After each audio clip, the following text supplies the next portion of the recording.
Bienvenidos una vez más a Evangelio Bíblico. A continuación te presentamos una prédica del pastor José Manuel Sierra. Acuérdate que es muy importante que escuchemos la palabra de Dios porque nos ayuda para madurar y crecer espiritualmente. Así es que por favor te invitamos a que pongas mucha atención en el siguiente mensaje.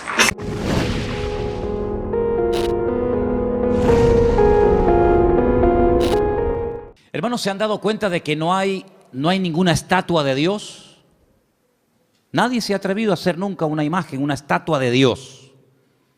Del Señor Jesucristo hay cantidad. Vírgenes, santos, hay infinidad. Pero una estatua de Dios, ¿habéis visto alguna vez? ¿A que no?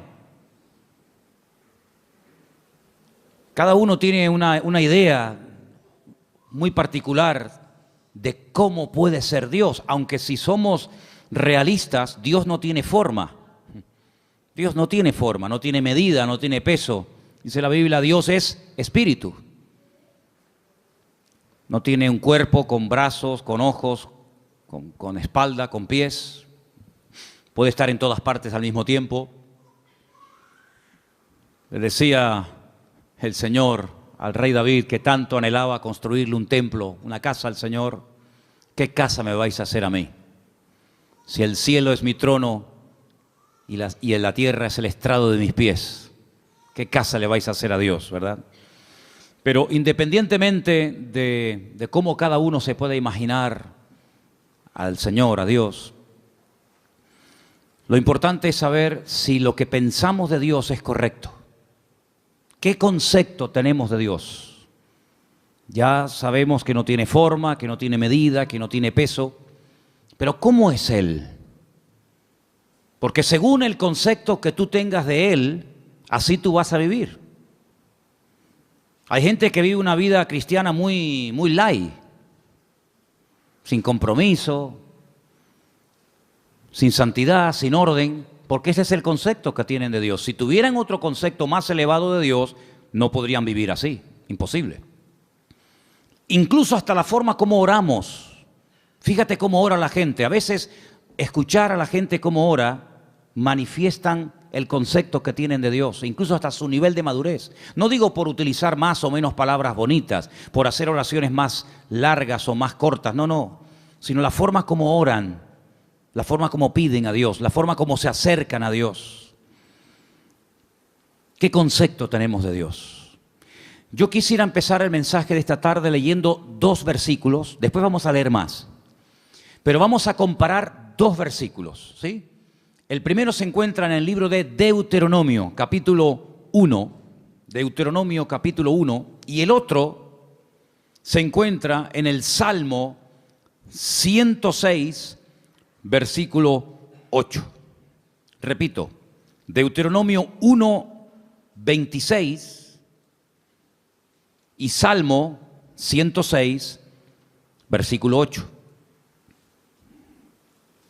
Hay un momento, y en esta semana hablábamos un poquito acerca de la aparente contradicción que existe cuando el Antiguo Testamento, cuando la Torá habla acerca del tema de los espías, mejor dicho, los exploradores, porque no eran espías, eran exploradores, que si Moisés los mandó, que si Dios le dijo que los mandara, que si fue una iniciativa del pueblo. Ya hemos hablado un poquito acerca de esta semana, Anderson y yo estuvimos hablando, aclarando que los acontecimientos que se relatan no están siempre en orden cronológico, ¿verdad? Entonces parece como que un texto a veces como contradice al otro. Es como cuando, por ejemplo, lees 1 Samuel y da la impresión de que Saúl nunca había visto a David y después resulta de que otro pasaje parece como que sí lo conocía. Entonces, bueno, ¿qué pasa? ¿Lo conocía o no lo conocía? Y hay muchos acontecimientos en la Biblia que se relatan, pero no se cuentan necesariamente en orden cronológico. Entonces tienes que leer todo lo que la Biblia dice sobre ese pasaje para ubicarte y saber por dónde van los tiros. Hay un momento en el que uno de cada tribu, es decir, 12 personas, suben a la tierra de Canaán mientras el pueblo espera en el desierto. Dice que van a reconocer la tierra, si no van como espías. El espía no se deja ver, el espía no quiere que lo vean. Espías fueron lo que mandó Josué a la ciudad de Jericó, previamente antes de atacarla, pero ellos no van escondidos, ellos van a cara descubierta. Ellos entran por las ciudades, van por los valles, cogen fruto de la tierra. Y cuando regresan, claro, el pueblo está esperando, subimos, no subimos, ¿cómo es la tierra? ¿Tiene ríos, no tiene ríos? ¿Es grande, está habitada? ¿Cómo es la tierra? El informe que trajeron fue terrible, terrible. Y de los 12 que fueron, 10 como que se pusieron de acuerdo, tú. 10 trajeron un informe tan negativo que a más de 1 millón y pico de personas los hundieron en la miseria. Dice que estuvieron toda la noche llorando. Qué pesimismo contagió aquella gente al pueblo, ¿eh? Terrible, tremendo. ¿Sabes que ese día, se calcula, ¿no? Ese día era el Tisha B'Av, era el día 9 del mes Av.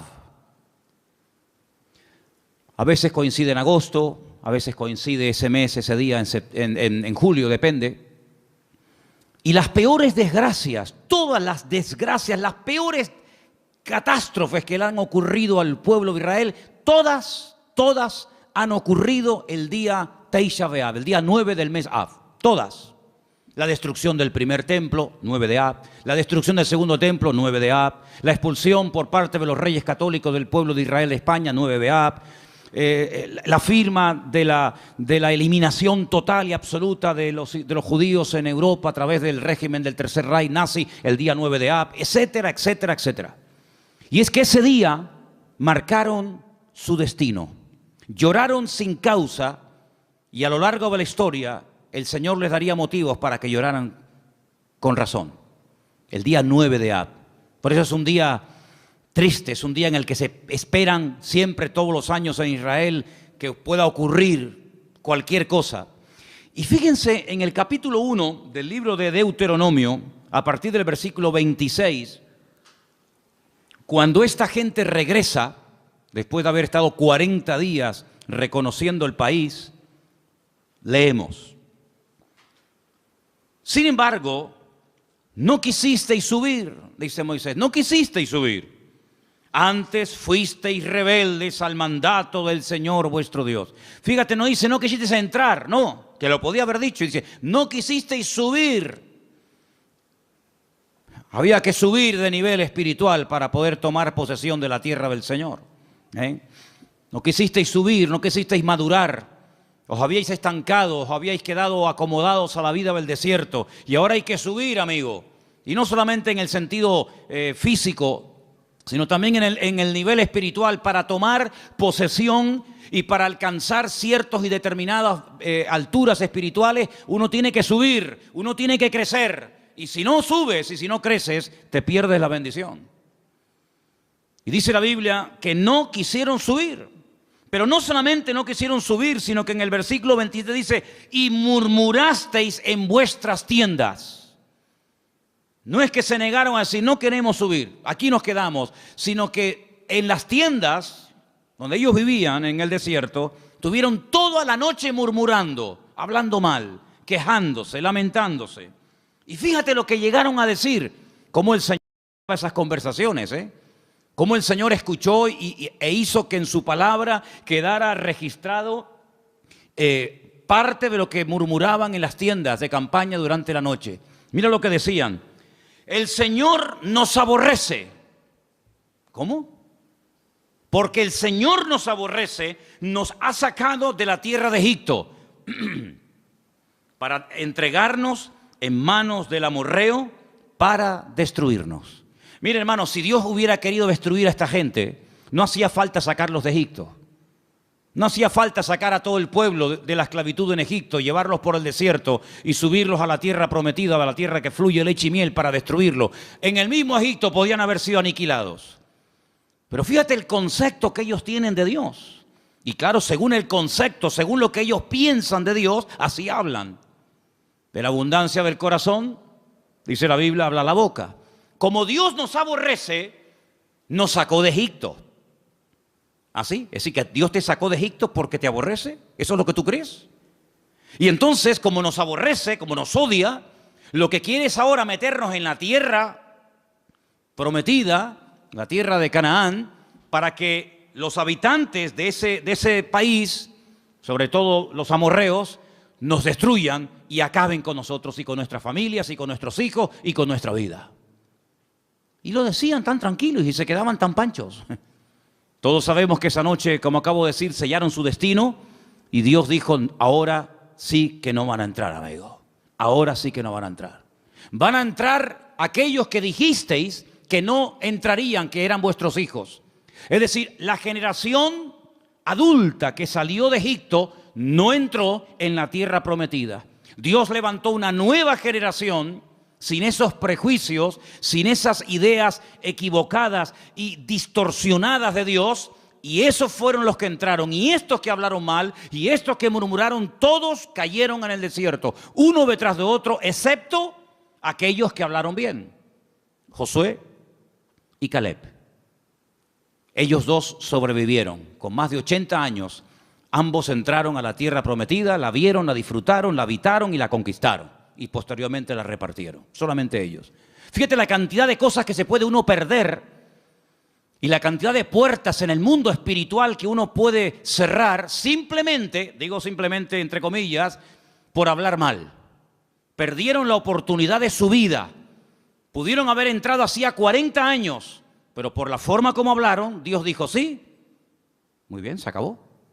Pero no solamente no van a entrar, sino que ahora encima van a morir en el desierto. Es increíble. Así que ellos creían que Dios los aborrecía. Pero mira lo que dice el Salmo 106. Todo lo contrario. Todo lo contrario. El Salmo 106, dicho sea de paso, es un resumen de lo que ocurrió desde que salen de Egipto hasta que prácticamente entran en Canaán a través de Josué. Es un salmo muy interesante. Si quieres conocer bastante de la historia de Israel en esta época de la historia, lee el Salmo 106, es muy interesante. Pero voy a leer solamente el versículo 8. Salmo 106, verso 8. ¿Lo tienen, hermanos? Dice, pero Él los salvó por amor de su nombre, para hacer para hacer notorio su poder. Si comparamos lo que dice Deuteronomio, es decir, lo que decía el pueblo, y lo que el Señor dice a través del Salmo 106, no tiene nada que ver una cosa con otra. En un pasaje dice, Dios nos sacó de Egipto porque nos odia, porque nos aborrece y lo que quiere es aniquilarnos y destruirnos. Y el Salmo 106 lo que dice es que la razón principal por la cual el Señor sacó al pueblo de Israel de la esclavitud en Egipto es por amor. No porque los aborrecía, sino por amor. Yo pregunto, de las dos opiniones, la del pueblo y la de Dios, ¿cuál será la correcta? ¿Quién dijo la verdad? Evidentemente el Señor. ¿Quién se equivocó? ¿Quién habló mal? El pueblo. ¿Quién pagó las consecuencias de hablar mal? El pueblo. ¿Quién perdió la bendición? El pueblo. ¿Y tú crees que a nosotros no nos puede pasar hoy en día lo mismo? ¿Crees que esto solamente es algo que le pasaba a ellos en el Antiguo Testamento, pero que hoy en día da igual cómo hablemos, si nos quejamos o damos gracias al Señor? Si somos personas con una actitud, digamos, de agradecimiento y de gratitud, o estamos todo el santo día lamentándonos, que da igual. No te confundas, hermano. ¿Cuántas personas, incluso que van por la vida llamándose creyentes, se pueden llegar a perder tremendas bendiciones del Señor por la forma como hablan? Porque la forma en como hablan manifiesta el concepto distorsionado o equivocado que pueden llegar a tener de Dios. Si tú crees que Dios no te ama, si tú crees que Dios es injusto contigo, si tú en lo profundo de tu corazón crees que el Señor no es tan bueno como dicen algunos, si tú en lo más profundo de tu corazón crees que Dios contigo no ha sido todo lo bueno que tú esperabas, tú vas a vivir así. Y cuando ores, cuando hables con alguien, cuando des testimonio y cuando vengas a la iglesia y cuando salgas de la iglesia, tú vas a vivir según el concepto distorsionado y envenenado que tienes de Dios. Pero el creyente que tiene claro que Dios nos ama, que Dios no es injusto, que Dios quiere lo mejor para mi vida, no se va a quejar, no se va a lamentar, tenga o no tenga. Se le abran las puertas que él creía que se le tenían que abrir o no se le abran nunca. Da igual. El que tiene claro cómo Dios es y cómo Dios, siendo un Dios de amor y de misericordia, pastorea y bendice y protege nuestra vida, va a vivir desde un punto de vista, pero completamente diferente a aquel que cree que Dios es injusto y que Dios es malo. ¿Cuántos dicen amén? ¿Qué concepto tú tienes de Dios? Hay gente que piensan que Dios es un Dios que continuamente está esperando que cometas la más mínima equivocación para darte el palo en la cabeza y castigarte. Incluso tal vez hoy en día no se use mucho esa expresión, pero yo recuerdo cuando era niño y me portaba mal, que era la mayoría de las veces, cuando me daba un golpe o me caía o me hacía una herida o algo, muchas veces mi madre y mi abuela y otros familiares me decían: eso te pasó porque Dios te castigó. Pero nunca decían que cuando salía algo bien es porque Dios te ama y te quiere bendecir. Eso no.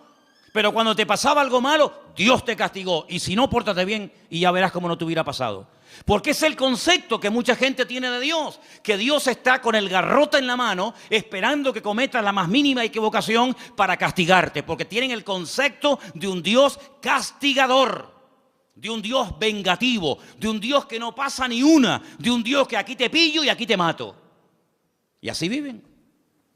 Asustados, amedrentados, tratando siempre de buscarse la vida, tratando siempre, ¿verdad?, de abrirse camino a ellos mismos, porque creen que ellos se pueden pastorear a sí mismos mejor que lo que Dios nos puede pastorear a nosotros. ¿Qué te parece, amigo? ¿Qué concepto tú tienes de Dios? ¿Sabes? Comencé a buscar en la Biblia algunas personas que hablaron y describieron a Dios, y me quedé muy sorprendido. Porque hay pasajes extraordinarios en la Biblia donde vemos el concepto que algunas personas tenían acerca de Dios. Y vamos ahora a hacer un viaje por el libro del profeta Daniel. Libro que está lleno de declaraciones de personas, vamos a decir, no muy creyentes que digamos, pero que cuando les tocó hablar y describir la figura de Dios, nos quedamos con la boca abierta del concepto que ellos tenían de Dios. Vamos, por ejemplo, a Daniel, capítulo 2, a partir del verso 46.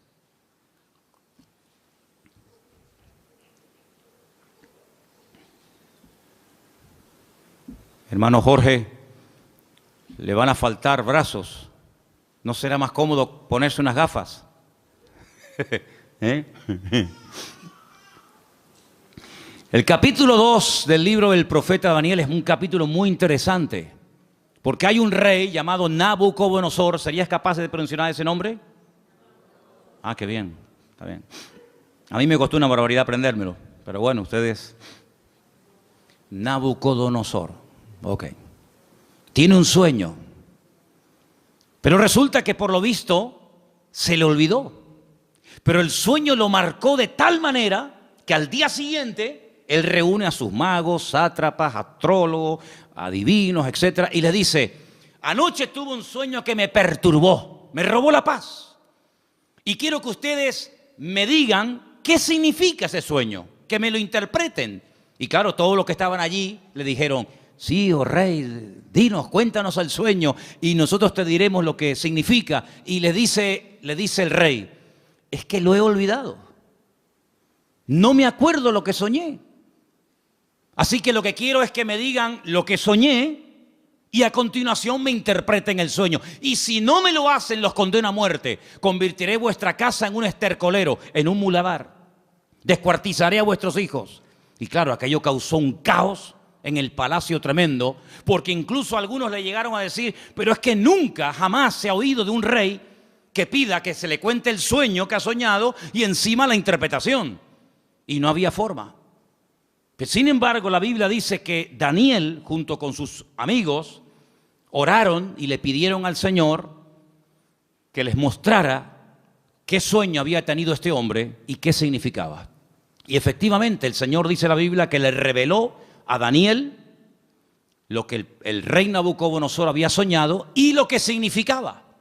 Y cuando llega Daniel a la presencia del rey Nabucodonosor, pues le dice: mira, lo que tú has dicho, ningún hombre te lo puede interpretar, nadie en esta vida Ni mago, ni astrólogo, ni sátrapa, ni adivino jamás te lo podrá decir. Pero dice, pero hay un Dios en los cielos que revela los misterios a los hombres. Y en este caso Dios me ha escogido a mí para decirte que tú lo que soñaste es que vistes una estatua enorme de 4 materiales diferentes. Viste que la estatua tenía, o la imagen tenía una cabeza de oro. Ese eres tú, ese es tu imperio Babilonia. Pero luego después de ti se levantará otro imperio, y dice que vio el pecho y los brazos de plata, y le dice, serán el imperio de los medos persas que se unirán y formarán un segundo imperio. Pero caerá ese imperio con el paso del tiempo y se levantará un tercer imperio que será el de Alejandro Magno, los griegos, ¿verdad? Y por eso ve que el vientre y los muslos son de bronce, pero se levantará un cuarto imperio que hace referencia proféticamente al imperio romano y también en cierto sentido también un poco al reino del anticristo, representado por el hierro y por el barro, y le muestra que tiene 2 piernas y 10 dedos. Y claro, Nabucodonosor, cuando oye aquello, se queda sorprendido, porque dice, bueno, ¿y cómo este hombre puede saber lo que yo soñé? Esto es algo increíble, aunque no le diera la interpretación. El simple hecho de que este hombre haya recibido el sueño que yo tuve, ya me deja con la boca abierta. Pero si encima me dice lo que esto significa, entonces ya esto es el máximo. Y efectivamente, el profeta Daniel se lo interpretó y le dijo, en fin, lo que iba a pasar a lo largo de la historia, los imperios, los que iban a caer, los que no iban a caer, quién iba a ser el primero, el segundo, el tercero, el cuarto, etcétera, etcétera. Y cuando termina de contarle el sueño con su correspondiente interpretación, en el capítulo 2, verso 46 del profeta Daniel, ahora habla el rey y dice, escucha, atento. Entonces el rey Nabucodonosor se postró sobre su rostro y se humilló ante Daniel. Esto es increíble. Y mandó que le ofreciesen presentes e incienso a Daniel. Y el rey habló a Daniel y le dijo, ciertamente el Dios vuestro es Dios de dioses y Señor de los reyes, y el que revela los misterios, pues pudiste revelar este misterio. ¿Cuántos dicen amén? Y ahí se da cuenta Nabucodonosor que el Dios de Daniel, que no es el suyo, dicho sea de paso, es un Dios superior. Es un Dios que es capaz de revelar cosas increíbles que ningún otro Dios en esta vida es capaz de hacerlo. Luego, el concepto que Nabucodonosor en ese momento tenía de Dios es un concepto elevadísimo. No hay otro Dios como el tuyo. Pero ustedes piensan que ese concepto, esa opinión buenísima que tenía del Dios de Daniel, hizo que este hombre cambiara radicalmente de la noche a la mañana. Nada que ver. Una cosa es que tú sepas lo que Dios es y lo que Dios hace, lo que Dios permite y lo que Dios prohíbe, y otra cosa es que tú actúes en consecuencia al conocimiento que tienes de Dios. Fíjate que Daniel le dice, agárrate a este detalle, la imagen tiene 4 materiales, oro, plata, bronce y hierro. ¿Qué es lo que ocurre? ¿Qué es lo que hace Nabucodonosor con esa interpretación? Dice, bueno, pues si los 4 materiales representan 4 imperios, yo lo que voy a hacer es ir en contra de lo que Dios ha revelado a través de este hombre, y voy a mandar a construir una imagen, una estatua enorme, curiosamente de 66 codos de alto y 6 codos de ancho, y la voy a mandar a hacer toda de oro, desde la cabeza hasta la planta de los pies, como diciendo, eso de que después de mí va a haber un imperio y después otro y después otro, de eso nada.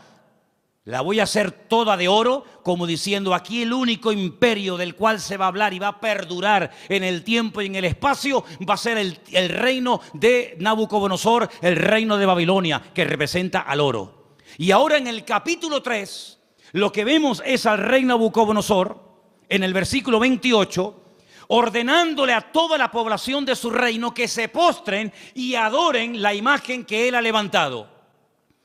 Y ahí encontramos un pasaje increíble, extraordinario, donde vemos que hubieron 3 personas que no quisieron postrarse ante su imagen.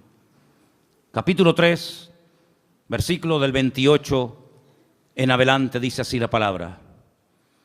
Entonces Nabucodonosor dijo: bendito sea el Dios de ellos, de Sadrat, de Mesach, de Abednego, que envió su ángel y libró a sus siervos que confiaron en él y que no cumplieron el edicto del rey y entregaron sus cuerpos antes que servir y adorar a otro Dios que es su Dios.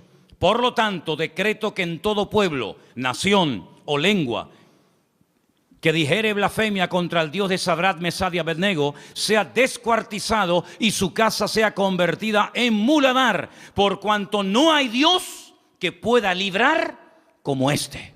Él se dio cuenta de que el fuego no destruyó a estos tres jóvenes valientes, porque ellos le dijeron al rey de Nabucodonosor: aunque nos des otra oportunidad, no nos vamos a postrar ante tu imagen.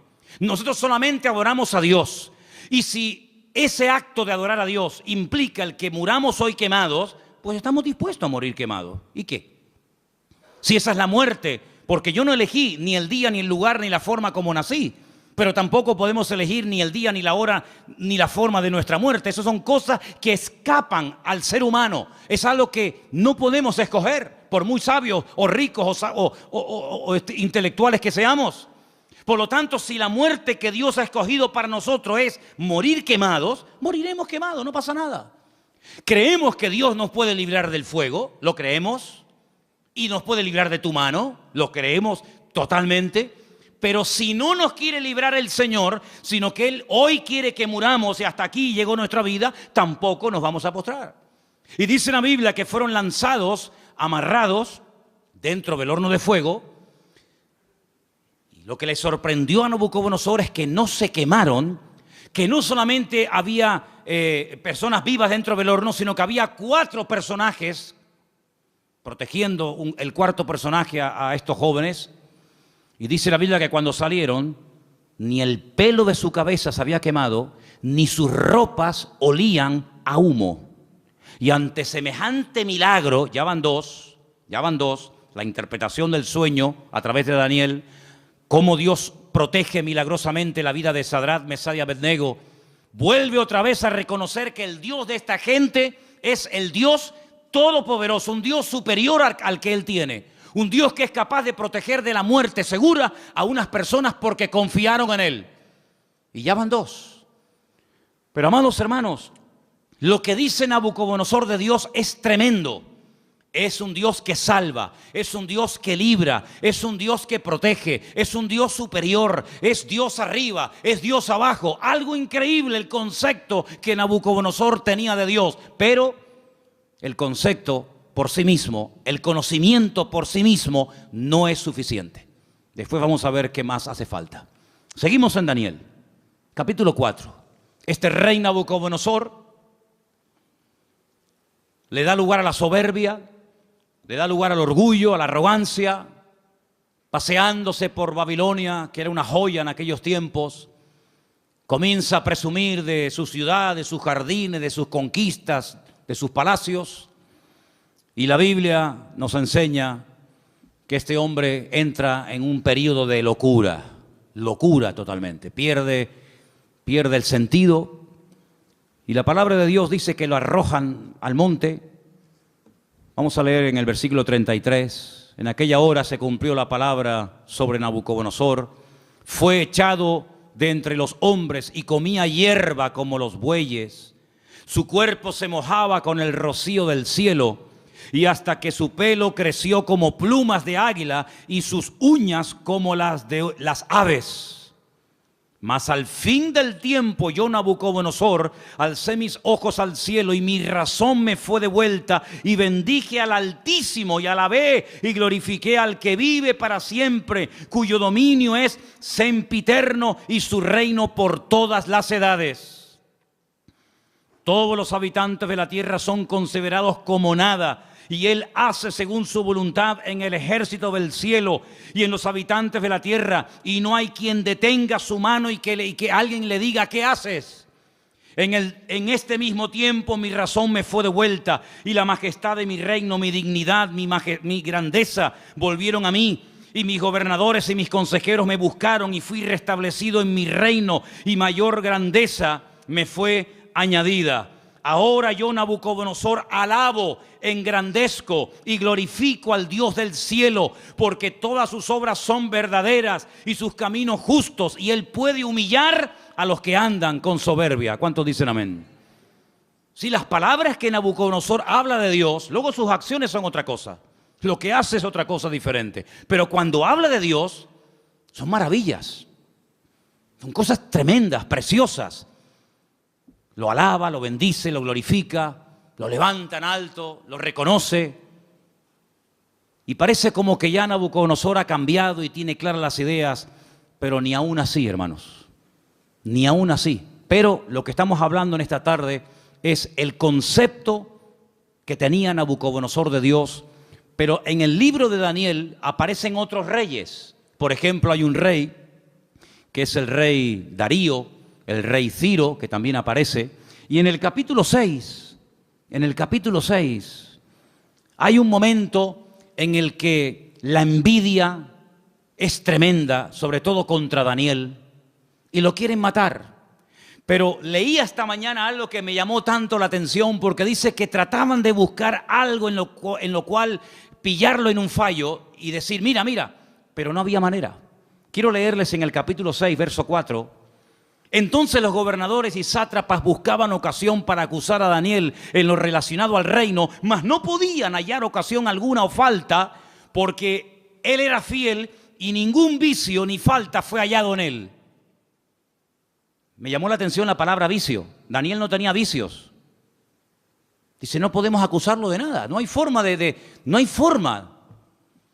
Pero entonces idearon un plan terrible y dice, entonces dijeron aquellos hombres, no hallaremos contra Daniel ocasión alguna para acusarle, si no la hallamos contra él en relación con la ley de su Dios. Y todos saben lo que hacen, convencen al rey Darío, para que promulgue una ley que no se puede revocar bajo ningún concepto, de que durante 30 días nadie puede elevar oraciones, plegarias o súplicas a ningún Dios, incluido el Dios de Daniel.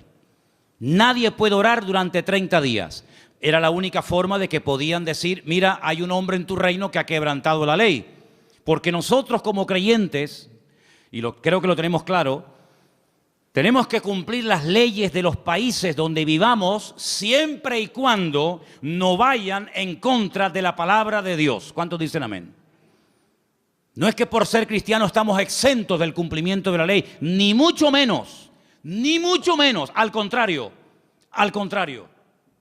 Las autoridades, según Romanos capítulo 12, todas han sido puestas por Dios. Salga quien salga y gane quien gane. Te guste o no, el que salga es el que Dios ha permitido que gobierne.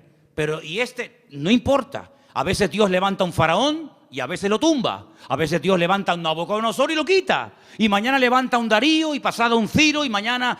No importa, esas son cuestiones de Dios. Nuestra obligación es obedecer y someternos a las autoridades. Repito, siempre y cuando no vayan en contra de la palabra de Dios. Y en este caso iban en contra de la palabra. ¿Cómo me va a prohibir a mí un gobierno? ¿Cómo nos va a prohibir a nosotros un rey o un primer ministro o un presidente de gobierno? Me da igual. ¿Cómo nos va a prohibir a nosotros los cristianos un gobierno a no orar durante 30 días? Mucho, amigo, pero hasta ahí podíamos llegar. ¿Qué hizo Daniel? Versículo 10. Cuando Daniel supo que el edicto había sido firmado, entró en su casa y abiertas las ventanas de su cámara que daban hacia Jerusalén, se arrodillaba 3 veces al día y oraba y daba gracias delante de su Dios como lo solía hacer antes. No es que ahora empiece a hacerlo a raíz del edicto promulgado por el rey Darío, no, es que ya lo venía haciendo como algo normal en su vida. Se postraba y oraba en dirección a Jerusalén 3 veces al día. Shaharit, Minjá y Arbit, las 3 oraciones que hace el pueblo de Israel diariamente, por la mañana, por la tarde y por la noche. Por la mañana, por la tarde y por la noche. Y aquí está Daniel haciendo lo que durante miles de años el pueblo de Israel ha hecho, postrarse y orar 3 veces al día. Y ahí lo pillaron. Van con el chisme, van con el cuento al rey Darío y le dicen: no te ha obedecido. Hay un hombre en tu reino llamado Daniel que ha quebrantado la orden y merece la muerte. Claro, cuando el rey se entera de que es nada más y nada menos que Daniel, al que él respetaba, admiraba y amaba, le pesa en el corazón, pero amigo, lo firmado es ley y no te queda más remedio que sentenciarlo a muerte. En esta ocasión no vas a morir quemado, como ya se intentó matar a tus compañeros. En esta ocasión te espera el foso de los leones. Yo creo, hermano, que aquellos leones pasaban más hambre que el perro de un hippie, Yo creo que aquellos leones tenían un hambre, si que era totalmente imposible salir con vida de aquel foso de los leones. ¿Qué te parece? Qué bonito es ver a un león detrás de la jaula, detrás de las rejas. Me acuerdo que una vez hicimos un viaje, hago un paréntesis, estábamos viviendo en Argentina y tuvimos la oportunidad de ir al norte, bien al norte de Argentina, a la provincia de Misiones. Y allí había un matrimonio que nos hospedó, un matrimonio de alemanes. Y un día nos quisieron llevar a las famosas cataratas de Iguazú, las cataratas más grandes del mundo y las más hermosas. Y por el camino paramos y entramos en un zoológico que la verdad que era deprimente, el zoológico aquel. Pero bueno, entramos. Y había una valla, una tela metálica tan fina que yo decía: pero esto es un peligro, ¿cómo pueden tener a un león con una vallita que era de papel, aquello? Y el león estaba al otro lado de la valla, yo estaba aquí, y el león estaba patas arriba, durmiendo profundo. Y yo estaba al lado y ni se enteraba, pero no se me ocurrió otra cosa que tirar una piedra al león. Y cogí una piedra y le hice al león así por arriba, le hice, ¡pum!, le tiré el león. Mire, hermano, el león se viró, pegó un rugido que todavía lo tengo dentro y no se me ha ido, y eso fue en el año 90, fíjese lo que le digo. Qué miedo pasé, hermano, de verdad, qué miedo pasé. Un león enfadado es terrible, terrible. Y ahora meten a Daniel en un foso de leones. Como mínimo, si dice leones, plural, como mínimo tiene que haber 2, pero seguramente había mucho más. Al día siguiente, el rey se va corriendo al foso de los leones, donde el día anterior habían echado a su amigo Daniel. Y dice en el verso 19, capítulo 6, el rey pues se levantó muy de mañana y fue apresuradamente al foso de los leones. Lo quería, Y acercándose al foso llamó a voces a Daniel con voz triste y le dijo: Daniel, siervo del Dios viviente, el Dios tuyo, a quien tú continuamente sirves, ¿te ha podido librar de los leones? ¿Te ha podido librar tu Dios? Solamente por eso ya Dios tenía que librar a Daniel, porque si no lo hubiera librado, el rey Darío se hubiera llevado un concepto equivocado de Dios. El Dios de Daniel no pudo salvar a su siervo de la garra de los leones. Solamente por eso ya el Señor protegió a Daniel. ¿De cuántas nos ha librado el Señor para no quedar mal Él? No para no quedar mal nosotros, para no quedar mal Él. ¿De cuántas nos ha librado el Señor? ¿Verdad? Y acercándose al foso lo llamó, ya lo hemos leído, versículo 21. Entonces Daniel respondió, dijo: oh rey, vive para siempre, mi Dios envió su ángel, el cual cerró la boca de los leones para que no me hicieran daño, porque ante él fui hallado inocente, y aún delante de ti, oh rey, no he hecho nada malo. Entonces se alegró el rey en gran manera a causa de él, y mandó sacar a Daniel del foso, y Daniel fue sacado del foso, y ninguna lesión se halló en él, porque había confiado en su Dios. Y el rey dio orden, y fueron traídos aquellos hombres que habían acusado a Daniel, y fueron echados en el foso de los leones, ellos, sus hijos, sus mujeres, y aún no habían llegado al foso, al fondo del foso, cuando los leones se apoderaron de ellos y quebraron todos sus huesos. Entonces el rey Darío escribió a todos los pueblos, naciones y lenguas que habitaban en toda la tierra: paz os sea multiplicada. De parte mía es puesta esta ordenanza, que en todo el dominio de mi reino todos teman y tiemblen ante la presencia del Dios de Daniel. Escucha ahora el concepto elevadísimo que tenía Darío de Dios. porque Él es Dios viviente. ¿Cuántos dicen amén? Permanece por todos los siglos. ¿Cuántos dicen amén? Su reino no será jamás destruido. Su dominio perdurará hasta el fin. Él salva. ¿Cuántos dicen amén? Él libra. Hace señales y maravillas en el cielo y en la tierra. Él ha librado a Daniel del poder de los leones. Y Daniel prosperó durante el reinado de Darío y durante el reinado de Ciro el persa. Fíjate qué concepto por aquel milagro, por aquella maravilla hecha por el Señor, proteger milagrosamente de la muerte, devorado por las fieras, por los leones a Daniel. Este hombre dice cosas tremendas que muchos cristianos cuestionan. Él dice: Dios salva, pero Dios libra, hace maravillas. Hay algunos cristianos que no creen que Dios hace maravillas. Hay algunos cristianos que incluso se han atrevido a publicar y a decir desde púlpitos y desde revistas y desde páginas web, etcétera, etcétera, que ya no existen milagros. Sin embargo, Darío no tenía ese concepto distorsionado de Dios. Darío decía: el Dios de Daniel salva, libra, hace señales en el cielo y en la tierra, protege, es un Dios todopoderoso. ¿Cuántos dicen amén? Si lo tenía Darío, ese concepto de Dios, ¿cuánto más tú y yo tenemos que tener ese concepto de nuestro Padre y de nuestro Dios?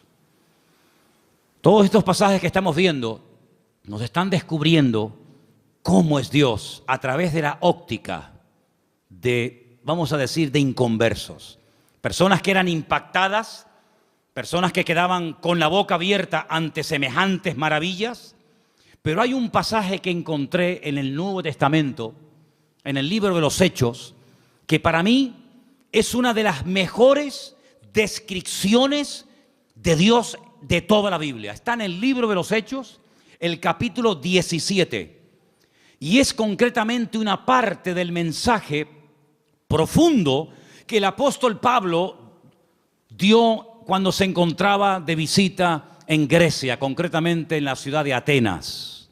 En el capítulo 17 del libro de los Hechos, a partir del verso 24, Pablo, hablándole a aquella gente allí en Grecia, dice, si quieren arrancamos desde el versículo 22, ¿vale? Hechos 17, 22. Entonces Pablo, puesto en pie en medio del Areópago, dijo: varones atenienses, en todo observo que sois muy religiosos. Qué curioso cómo eran los griegos, ¿eh?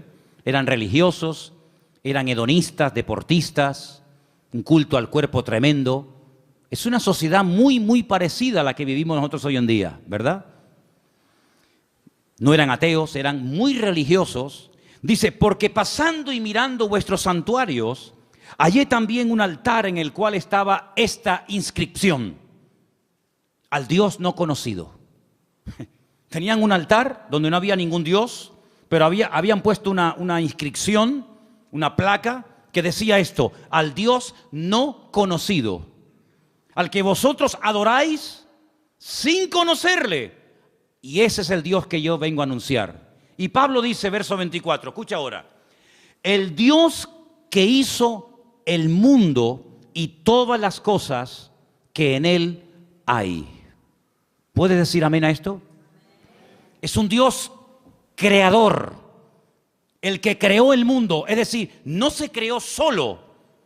Vino una explosión y a través de una serie infinita de coincidencias apareció en su lugar, tal y como las conocemos hoy en día, lo que llamamos sol, luna, plantas, árboles, animales, planetas, etcétera, etcétera. No es así.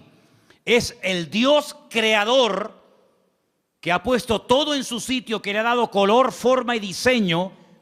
Es el Dios todopoderoso. Y sigue diciendo, siendo Señor del cielo y de la tierra. La palabra Señor, sabéis que es la palabra amo.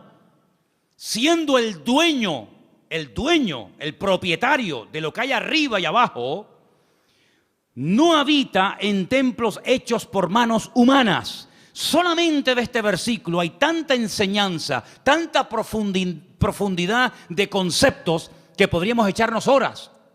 Porque lo primero que está diciendo es, Nosotros no salimos de la nada. Nosotros no somos producto de un proceso evolutivo, sino somos creación de Dios. Y ese Dios que es el dueño ha decidido no vivir en templos. ¿Qué les está diciendo los atenienses? Que vuestros templos no pueden contener su persona, su presencia, porque Él ha tomado unilateralmente la decisión de no vivir en templos. Luego les está tirando por tierra toda su religiosidad. Y sigue diciendo, ni es honrado por manos de hombres, como si necesitase algo. Pues Él es quien da a todos vida y aliento y todas las cosas. Es la existencia misma. Es el que hace que las cosas existan. Es el que transmite vida. Es el que hace que todo funcione perfectamente. Es el que hace que haya estaciones. Es el que hace que soplen los vientos de un lugar y se vayan por otro. Es el que hace que el sol cada mañana salga del mismo lado hace miles de años y se oculte por el mismo lado. Es el que hace que la tierra gire siempre en la misma dirección y a la misma velocidad. No es un Dios que hoy en día dice, no, que no se mueva, ahora que se mueva. Es un Dios que tiene un control absoluto de la creación. No ha perdido el control. No se le ha vuelto en contra la creación. Él da vida. Y si Él no diera la vida, nada funcionaría. Porque el hombre puede alargar y puede cortar la vida, pero no puede crearla, no puede diseñarla. Y Él está hablando de un Dios que da la vida, un Dios que ha formado, un Dios que ha creado, etcétera, etcétera. Y sigue diciendo, de una sangre ha hecho todo el linaje de los hombres. Está hablando de Adán. De Él vienen todos, de Él venimos todos. Para que habiten sobre toda la faz de la tierra, y les ha prefijado el orden de los tiempos y los límites de su habitación. Esto es impresionante lo que está diciendo Pablo aquí. Él es el que ha dado límite, ha puesto tiempos. ¿Cuánto tiene que vivir un elefante? ¿Cuánto tiene que vivir un loro? ¿Cuánto tiene que vivir el hombre? ¿Cuánto tiene que vivir? Él ha puesto límites, Él ha puesto tiempos. No es algo que siempre ha existido, como decía Aristóteles, que esto siempre ha existido, la eternidad del universo. No, el universo no es eterno. Tiene un principio y tendrá un fin. Y no solamente eso, sino que ha puesto límites, fronteras, que no tiene que ver con murallas, ni con rejas, ni con alambre de púas. Pero Él, desde el libro del Génesis, le dijo a cada nación y a cada pueblo, a las 70 que había en aquel momento, de la cual salieron todas las que existen hoy en día, dónde tenían que vivir cada nación y cada pueblo. Y lo he dicho infinidad de ocasiones, cada vez que un pueblo ha querido ir más allá del territorio que en el principio el eterno creador del universo y de la tierra le dio a los seres humanos, ha habido problemas. Y cuando los del norte quieren apropiarse de los del sur, y cuando los europeos quieren apropiarse de un continente, y cuando los de este continente quieren saltar a otro, se produce un caos, se produce un desorden, porque Dios estableció dónde tenían que vivir los pueblos. Y dotó al ser humano de unas características para vivir en el sur que no dotó a ese ser humano para vivir en el norte o viceversa. Y Dios lo que está haciendo es poner en orden el mundo, así como puso el sol aquí, no allá, aquí lo puso. Y así como puso la tierra en este lugar y no la puso en la otra punta de la galaxia, Dios ha puesto a los hombres donde Él ha querido y como Él ha querido. Porque es un Dios que controla y ordena la creación, y el hombre siempre tratando de alterar el orden de Dios. Dice, para que busquen a Dios, si en alguna manera palpando puedan hallarle, aunque ciertamente no está lejos de cada uno de vosotros. Porque en Él vivimos y nos movemos y somos. Eso es increíble, ese concepto. En Él vivimos, nos movemos y somos, como algunos de vuestros propios poetas también han dicho, porque linaje suyo somos. Siendo pues linaje de Dios, no debemos pensar que la divinidad sea semejante a oro, plata, piedra, esculturas de arte, imágenes de hombre.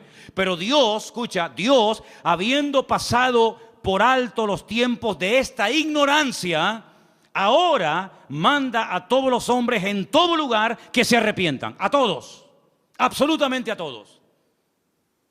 Por cuanto ha establecido un día, por el cual juzgará al mundo con justicia por aquel varón a quien designó. Está hablando del Señor Jesús. dando fe a todos con haberle levantado de los muertos. Y ahí ya se rompió la armonía, porque cuando oyeron de lo de la resurrección, eso era algo que no les cabía en la cabeza, y ahí le dijeron, bueno, ya te escucharemos en otra ocasión, en otro día, en otro momento.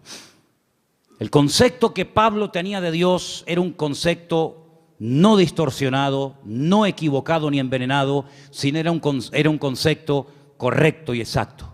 Y la pregunta que tenemos que volver a hacer nosotros en el día de hoy, ¿qué concepto tenemos nosotros de Dios? ¿Cómo tratamos a Dios? Muchas veces le decimos a Dios cómo nos tiene que tratar a nosotros. Pero la pregunta es, ¿cómo estamos nosotros tratando a Dios? Queremos que Él nos sane cuando estamos enfermos. Queremos que Él supla nuestras necesidades cuando necesitamos que sean suplidas. Queremos que nos haga compañía cuando nos sentimos solos. Queremos que nos dé trabajo cuando nos falta. Queremos que nuestros hijos estén sanos y robustos y con trabajos y bien. Todo eso está bien claro. Pero la pregunta es, ¿cómo tú estás tratando a Dios? Algunos ni se lo han planteado. Algunos viven en una ignorancia tan grande que lo único que le preocupa es el aquí y el ahora. Comamos y bebamos porque mañana moriremos. Ese es el eslogan de la sociedad y de muchas personas hoy en día. ¿Qué más da si hay cielo, si hay infierno, si mañana me muero o no me muero? Es el día de hoy lo que me preocupa. Ya mañana ya Dios dirá, ¿verdad? Para quedar bien. ¿Qué concepto tú tienes de Dios? Depende del concepto que tengas, estarás hablando de tu nivel de madurez. Y así vivirás, y así hablarás, y así te comportarás con tus semejantes. Y cuando vamos a la palabra de Dios, vemos que ese Dios real, vivo y verdadero, que es el único que existe, que es uno, se ha dado a conocer de varias formas. Primero, a través de la creación. Vamos a un texto que nos va a leer nuestro hermano Luis. Romanos 1:20. Preste atención porque es un texto extraordinario a tener en cuenta. Romanos 1:10. 1:20, perdón. Porque las cosas invisibles de Él, su eterno poder y deidad, se hacen claramente visibles desde la creación del mundo, siendo entendidas por medio de las cosas hechas, de modo que no tienen excusa. Dios dice en su palabra que nadie tiene excusa para no creer en Dios. Algunos me han preguntado muchas veces, pero hay gente a la cual nunca se les ha hablado de Cristo. ¿Y eso qué significa? ¿Que no van a creer en Dios porque nadie les ha testificado, porque nadie los ha invitado a un culto, porque nadie les ha dado una Biblia, un Nuevo Testamento? Dice el Señor, y lo declara categóricamente en la palabra a través de la boca de Pablo, que a través de la creación el hombre puede llegar a la conclusión de que detrás de lo que vemos, detrás de lo creado, hay un creador. Detrás de este púlpito tuvo que haber alguien que lo hiciera. Este púlpito no se hizo solo. Imposible, imposible. Detrás de un coche tiene que haber un fabricante. Esas piezas tuvieron que ser diseñadas y puestas en ese lugar para que esa máquina funcione. El reloj que llevamos todos en la pulsera, en la muñeca. Ese reloj me habla de que tuvo que haber alguien que lo diseñara, alguien que lo creara, alguien que lo pusiera ahí. Cada pieza, cada tornillo. Sí, detrás de lo creado hay un creador. Y detrás de cada cosa creada hay un diseñador que le dio forma. Y Dios le ha dado forma a la humanidad. Dios le ha dado forma al mar. Dios le ha dado forma a las montañas. Dios le ha dado forma al universo. ¿Quién hizo eso? ¿Quién creó el mundo? ¿Quién creó el agua del mar con la justa medida para que no se pudran los seres vivos que viven ahí adentro? Si tuviera más nivel de sal, la vida sería imposible, como el mar muerto. Hay un mar que se llama el mar muerto. Bueno, en hebreo se llama el Yam HaMelach, el mar de la sal. En español, el mar muerto. ¿Por qué es muerto? Porque tiene demasiado nivel de sal. ¿Te imaginas que los mares que nos rodean, las playas a las que vamos a bañarnos, tuvieran el mismo nivel de sal que el mar muerto en Israel? No habría peces. Sería imposible la vida. No se podría navegar en esos mares. no habría peces, no habría fauna marina. Pero Dios, cuando hizo el mar, le dio la cantidad exacta de sal, ni más ni menos, para que todo funcione de una forma perfecta y matemática durante miles y miles de años. Así de claro, hermano. Si el sol estuviera un poco más cerca, sería imposible la vida en el planeta Tierra. Moriríamos todos achicharrados, quemados. Si el sol estuviera más lejos, la vida en la Tierra sería imposible. Se congelaría la Tierra. Pero Dios lo puso justamente donde tiene que estar y como tiene que estar, para que ni caliente demasiado ni enfríe demasiado. Ahí está, donde tiene que estar. Dios todo lo ha diseñado de una forma increíble, pero algunos, mentes sabias, dicen que no, que detrás de todo eso no está Dios, que detrás de todo eso hay un proceso evolutivo, hay un Big Bang, hay unas explosiones, hay un cúmulo de coincidencias, millones de coincidencias para que todo forme lo que llamamos mundo, universo, tierra. Increíble. Ahí se cumple el texto que dice, y queriendo ser sabios, se hicieron necios. Queriendo ser sabios, se hicieron necios. El Señor se dio a conocer primeramente a través de la creación. Hay personas que se han convertido observando las estrellas, porque todas las estrellas del universo, su nombre están en hebreo. Y traduciendo el nombre de muchas de las estrellas, puedes conocer prácticamente toda la Biblia, Antiguo y Nuevo Testamento. Primera y segunda venida de Cristo.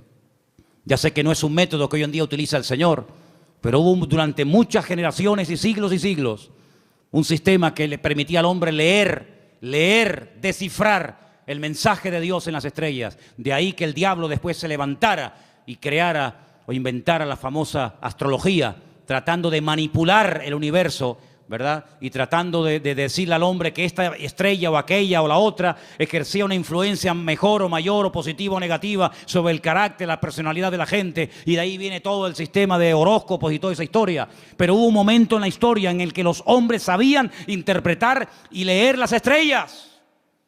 Y los magos de Oriente vinieron a Belén guiados por una estrella, no por una, sino por su estrella. Y se dieron cuenta de que las estrellas se habían alineado. Y cuando interpretaron y vieron Betulá y vieron Ari y vieron todas las estrellas, ellos dijeron, ha nacido el Mesías. Porque ellos supieron leer el mensaje, cosa que hoy en día pues ni se puede ver ni se puede interpretar. Y hay otro momento en el que Dios utilizó otro sistema. Y dice la Biblia en Hebreos, que también lo vamos a leer ahora, que Dios habló muchas veces, muchas formas y maneras distintas. Pero ahora ya ha hablado ya de la última forma que iba a hablar. Y quiero que escuchen este versículo. Es el último que vamos a leer. En Hebreos capítulo 1, a partir del versículo 1 en adelante, dice así.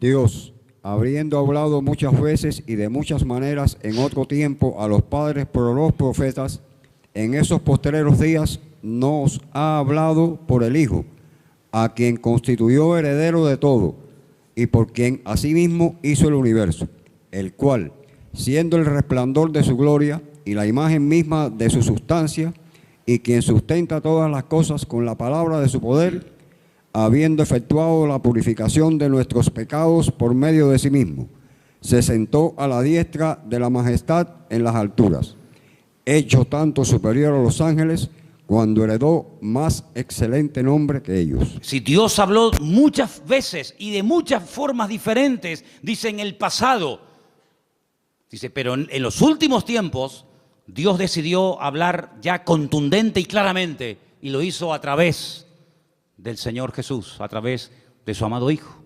Eso es lo que dice la palabra. Así que si no te sirve la creación, Dios se reveló en su palabra. Si no te gusta leer la Biblia o no la conoces, Dios te habló a través de Jesús. Pero no hay excusa, no hay ninguna excusa.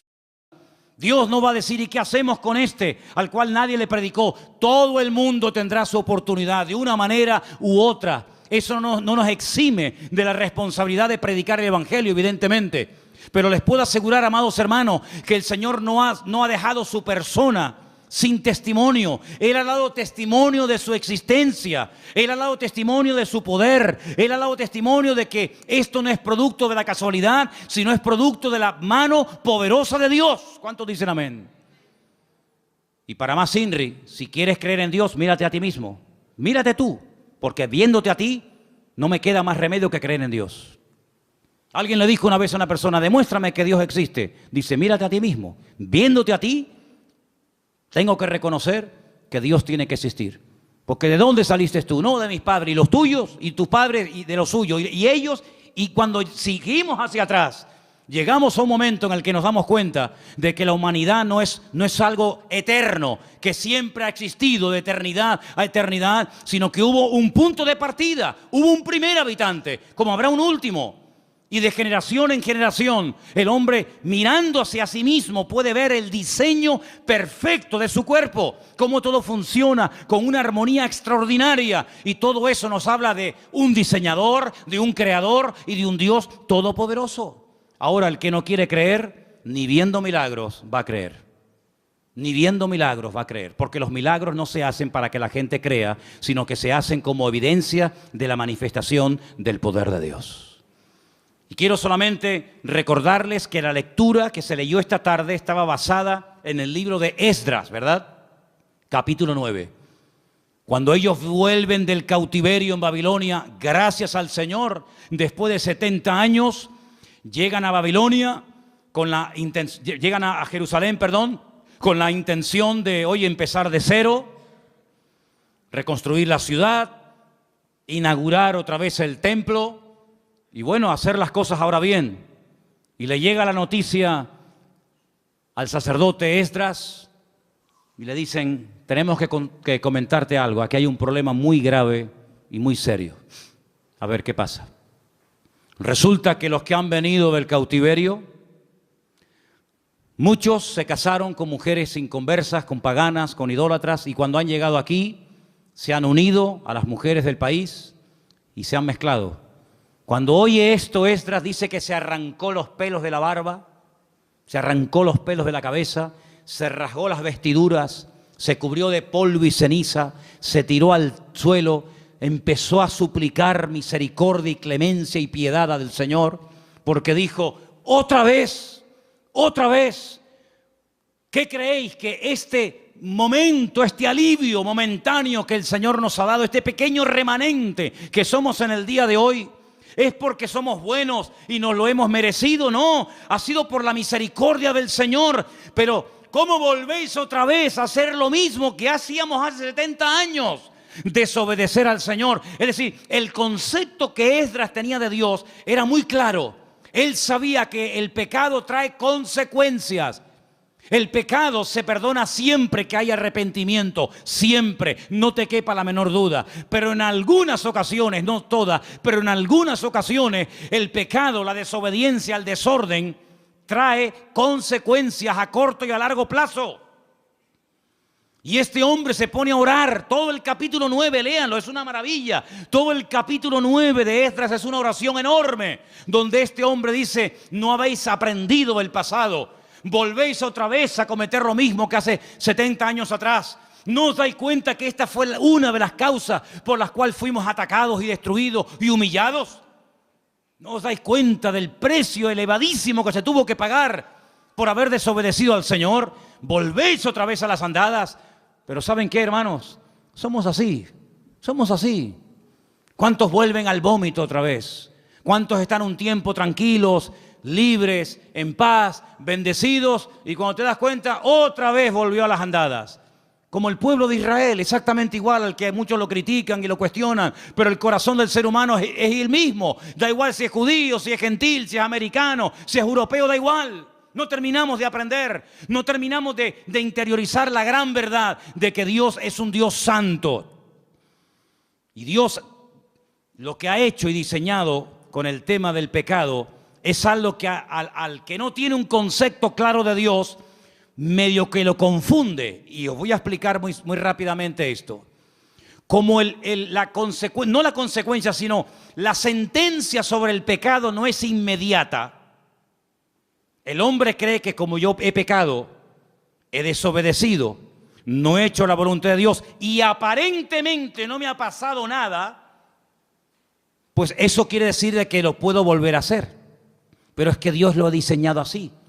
Y fíjate qué astuto y qué malo es el enemigo, que cuando quiso tentar a Eva, le dijo, ¿qué es lo que Dios os ha dicho? Que no podemos comer, porque el día, subrayo, el día que comamos, moriremos.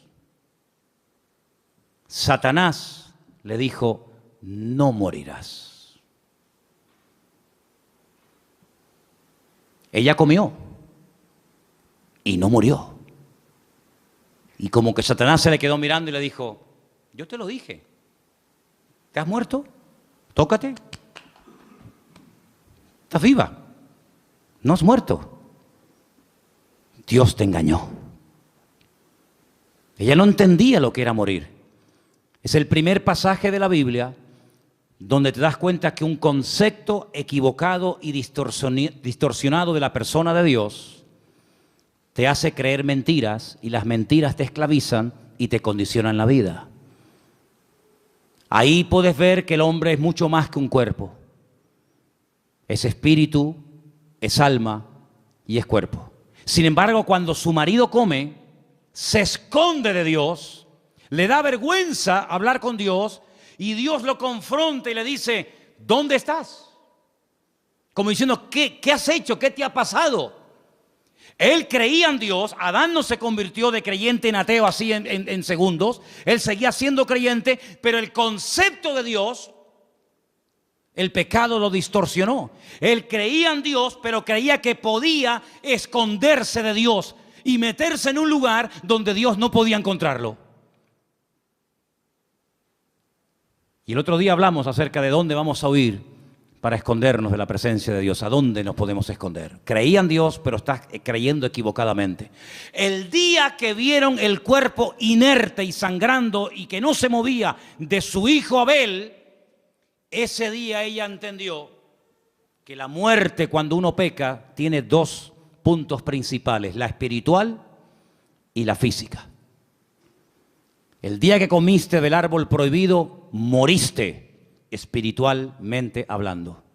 Y llegará el momento que la sentencia natural y física sobre tu desobediencia la experimentarás cuando tu cuerpo de un momento a otro deje de funcionar y te mueras físicamente. ¿Te das cuenta?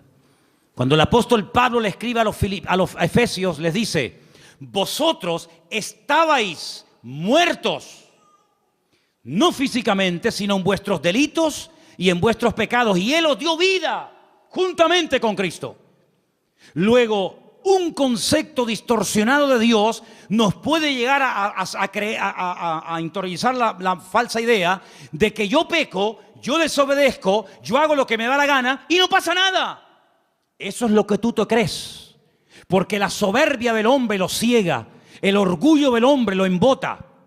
Y dice la Biblia que el hombre natural, el hombre que ha perdido la sensibilidad, ni siente ni padece, incluso hasta se burla y se ríe del que dice que cree en Dios, del que dice que existe otra vida, del que dice que existe cielo e infierno, y se ríe porque dice y se engaña a sí mismo, pero si yo siendo ateo y sin leer la Biblia y sin ir a la iglesia que tú vas, yo vivo mejor que tú. Y es la falsa seguridad que el diablo le mete en la cabeza a mucha gente, que se creen que porque tienen, son, y no se dan cuenta que el que se salva no es el que tiene, sino el que es. Y el que es aquel que humilló su corazón delante de la presencia del Señor. Entonces, ¿qué concepto tú tienes de Dios? ¿Crees que tu Dios es un Dios que tú puedes mangonear? Así orarás y así vivirás. ¿Crees que te puedes esconder de Dios?